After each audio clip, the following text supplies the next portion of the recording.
ગુજરાત રાજ્યમાં પોલીસ બેડામાં ધરખમ ફેરફાર થયા છે, જે અંતર્ગત કચ્છ બનાસકાંઠા પાટણ આઈજી તરીકે ચિરાગ કોરડિયાને ચાર્જ સોંપવામાં આવ્યો છે। તેઓ આઈપીએસ ચિરાગ કોરડિયા પૂર્વ કચ્છમાં પોલીસ વડા તરીકે રહી ચૂક્યા છે।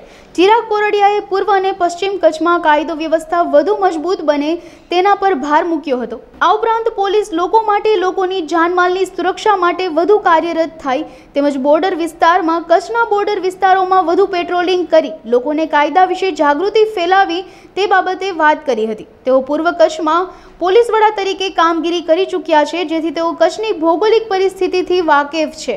હાલ તેઓને કચ્છ બનાસકાંઠા પાટણ આઈજી તરીકે નિમણૂક થતા અપરાધીઓમાં ફફડાટ ફેલાઈ ગયો છે। સૌપ્રથમ તો આજે કચ્છ રેન્જના આઈજી તરીકે ચાર્જ સંભાળ્યો છે।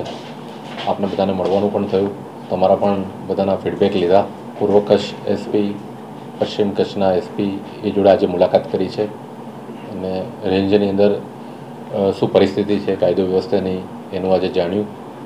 મારું પ્રાઇમરી ફોકસ રહેશે કે 4 જિલ્લાની અંદર કાયદો વ્યવસ્થા ઉત્તમ પ્રકારની હોય, જળવાય, પ્રોપર્ટી ઓફેન્સ છે એમાં ઘટાડો થાય, ડિટેક્શનમાં વધારો થાય અને આ સીમાવર્તી વિસ્તાર છે એ વિસ્તારની અંદર પોલીસની પ્રેઝન્સ સૌથી વધારે રહે અને લોકો તરફથી પણ માહિતી મળે અને પોલીસ એમાં ઉત્તમ પ્રકારની કામગીરી કરે એ બાબતનું મારું માર્ગદર્શન પણ રહેશે। ત્યારબાદ આગામી સમયમાં રામનવમીનો પણ તહેવાર છે, એ પણ સારી રીતે એની ઉજવણી થાય, કાયદો વ્યવસ્થાની પરિસ્થિતિ।